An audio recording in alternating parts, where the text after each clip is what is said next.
मुसलमानों तेरा जज्बा अगर बेदार हो जाए, नबी के दीन के दुश्मन जलीलो ख्वार हो जाए। मुसलमानों तेरा जज्बा अगर बेदार रहने वाले इंसान जितने भी हैं, हर इंसान मर्द मोमिन को जो इस्लाम में बसते हैं, जो इस्लाम को मानते हैं, जो सुन्नी सहीहुल अकीदा हो और मुसलमान हो, उनके लिए मैं खुदा से दुआ करता हूँ कि मौला उन शख्स को ज़मीन पर कभी मुसीबत में मुब्तला ना फरमा और तमाम परेशानियों को अपने आकाए कायनात सल्लल्लाहु ताला अलैहि वसल्लम के सदक़े से रफ़ा और दफ़ा अता फरमा।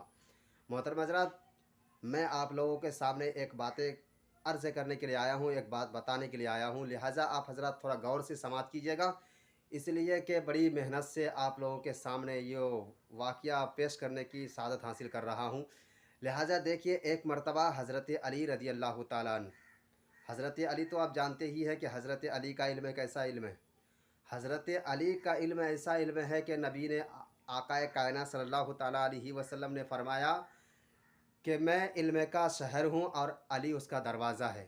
इसलिए कि हज़रत अली को इतनी इल्म है जो ऐसे इल्म के लिए आका ने वैसे नहीं फरमा दिया, जो मैं इल्म का शहर हूँ और अली उसका दरवाज़ा है। एक मरतबा हज़रत अली रज़ी अल्लाह ताला अन्हु, हज़रत अली रज़ी अल्लाह ताला अन्हु सुबह की नमाज़ पढ़ के, फ़जर की नमाज़ पढ़ के आका हज़रत अली रज़ी अल्लाह ताला अन्हु तशरीफ़ फरमा थे। उसके बाद अपने ग़ुलामों को बुलाते हैं कि बुलाने के बाद हज़रत अली फरमाते हैं कि जाओ फ़लाना गाँव में, फ़लाना गांव यहाँ से कुछ दूर है, यहाँ से कुछ दूर है, वहाँ जाने के बाद आपको एक गांव मिलेगा, उसके बाद एक मस्जिद मिलेगी, उस मस्जिद के पहलू में यानी एक घर मिलेगा, उस घर में बड़ी देर से, बहुत देर से, बल्कि एक खातून है और एक मर्द है, वो दोनों बड़ी देर से लड़ रहे हैं, लिहाजा उन दोनों को मेरे पास बुला के लाओ।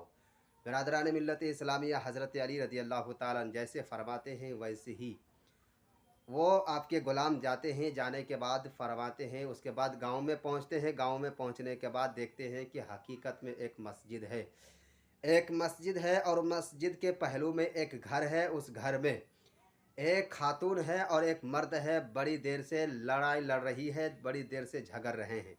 उसके बाद हज़रत अली के ग़ुलाम पहुंचते हैं, पहुंचने के बाद सलाम अर्ज़ करते हैं, अस्सलामु अलैकुम व रहमतुल्लाहि बरकातुहू।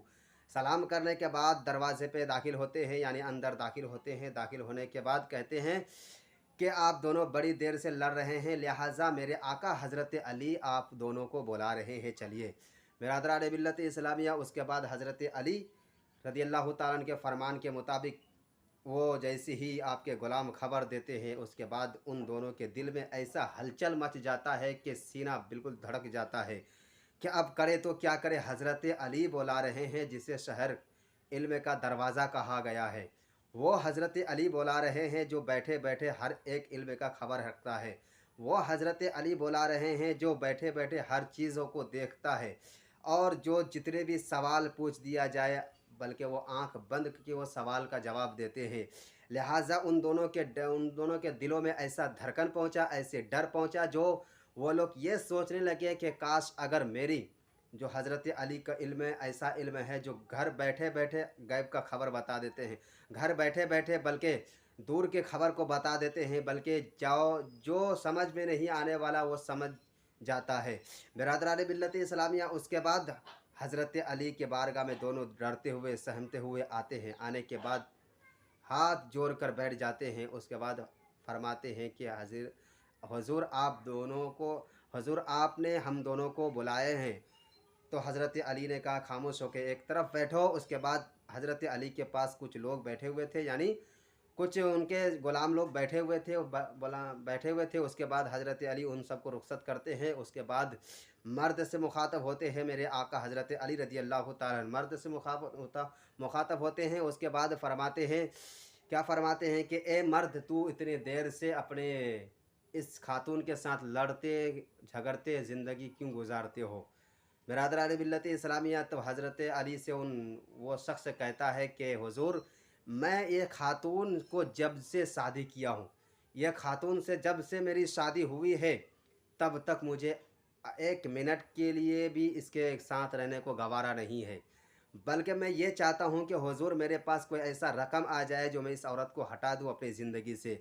बिरादरान मिल्लत इस्लामिया उसके बाद हज़रत अली फ़रमाते हैं कि औरत से कि औरत बताओ, मैं तुमसे जो पूछूँगा वो तुम सच सच बताना। बिरादरान मिल्लत इस्लामिया उसके बाद हज़रत अली पूछते हैं कि ए खातून, एक दिन तू अपने घर के बाहर निकली थी। नहीं, सबसे पहले पूछने लगे कि बताओ तेरा नाम क्या है। उसके बाद हज़रत अली खुद अपने हाथ से नाम पूछ खुद अपने ज़बान से नाम भी पूछते हैं और उसका नाम का बताते भी हैं और नाम भी पूछे। उसके बाद खुद ब खुद बताए भी कि तुम्हारा तुम्हारा नाम फलाना है। उसके बाद कहा कि तुम्हारा बाप का नाम फलाना है। उसके बाद कहा कि तुम्हारा नाना का नाम फलाना है, यानी तमाम कुंबे वाले के नाम बताया। बताने के बाद वो औरत खातून बोल रही है कि हुजूर आपको कैसे ये पता है कि मेरे दादा का नाम ये है, मेरा नाम ऐसे है, मेरा बाप का नाम ये है। बिरादरान मिल्लत इस्लामिया उसके बाद हज़रत अली फरमाते हैं कि और भी मुझे मालूम है, बहुत चीज़ें मालूम है। बिरादरान मिल्लत इस्लामिया अब वो खातून तक डर जाती है कि हाँ, काश मैं किसके सामने आ गई हूँ, लिहाजा मेरे तमाम पोल को ये खोल बैठेंगे।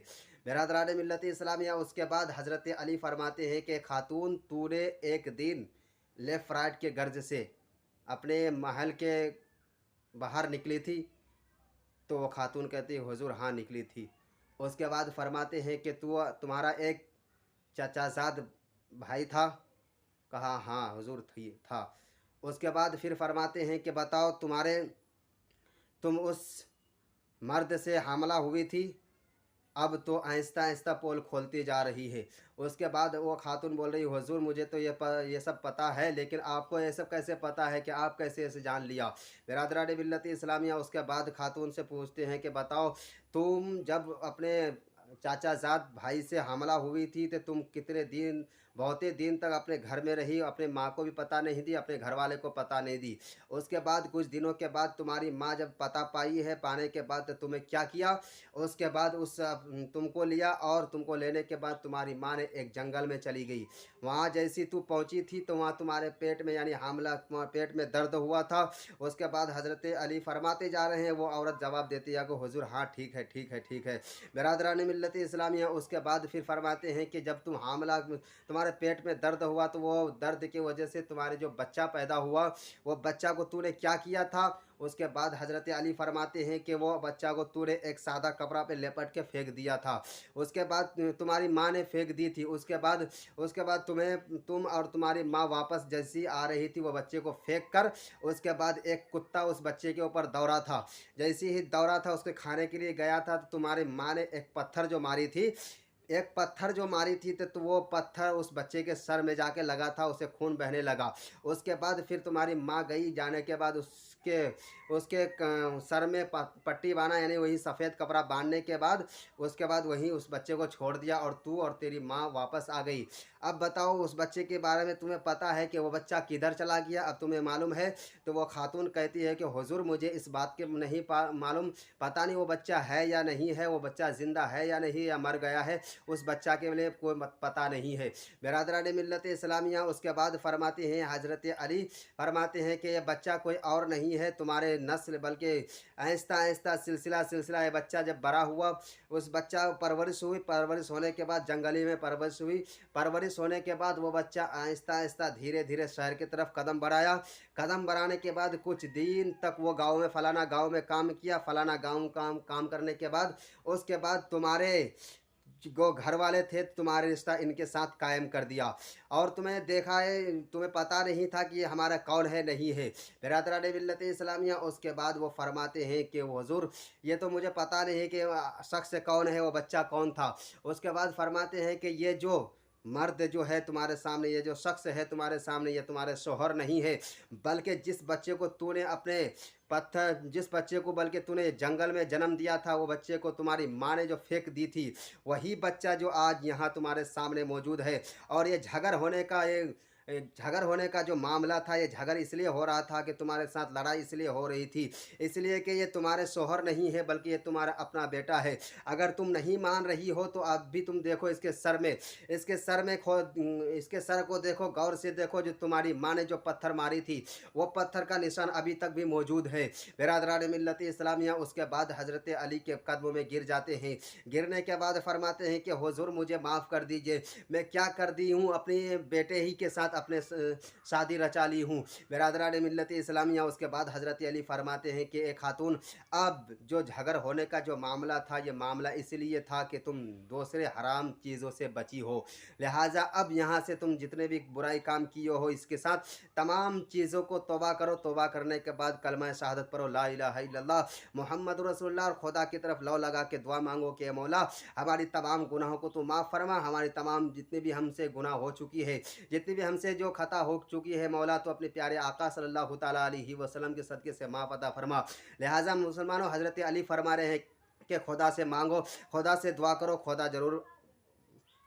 खुदा ज़रूर बख्शने वाला मेहरबान है, गफूर रहीम है, बल्कि वह माफ़ फरमा देता है। कसम खुदा की तरफ अगर कितने भी गुनाहगार हो जाते हैं, कितने भी खताकार हो जाते हैं, कितने भी सियाकार हो जाते हैं, खुदा की तरफ अगर लौ लगा के अपने हाथों को उठाकर खुदा की तरफ अगर दुआ करते हैं कि मौला मेरी तमाम परेशानी का तो खात्मा फरमा, तमाम मुसीबतों का खात्मा फरमा, तमाम मेरे बुराइयों को खात्मा फरमा, तो कसम खुदा के अल्लाह फरमाता है, बंदा तू मेरी तरफ आया है, मैं तुम्हारी तरफ हूँ, मैं चाहता हूँ, मांग तुझे जो मांगना चाहता है। कसम खुदा की जैसे ही बंदा हाथ उठाता है उसी तरह खुदा तबारक व तआला फरमाता है कि बंदा लो बंदा मैं तुम्हें अता फरमा दिया हूँ, लो तुम्हें जो ज़रूरत थी वो तुम्हें अता कर दिया हूँ। लिहाजा मुसलमानों, अगर कोई मुसीबत आए, कोई परेशानी आए तो किसी इंसान से मत मांगो बल्कि खुदा से मांगो, अल्लाह उसके रसूल से मदद मांगो। अल्लाह उसके रसूल से मदद मांगोगे क्या, तो कसम खुदा की ज़मीन पर रहने वाला इंसान कोई आपका मदद नहीं कर सकता है, इंसान सुन नहीं सकता है, लेकिन खुदा की बारगाह में मांगोगे, कसम खुदा की, खुदा के बारगाह मांगने में कुछ इतना मज़ा है।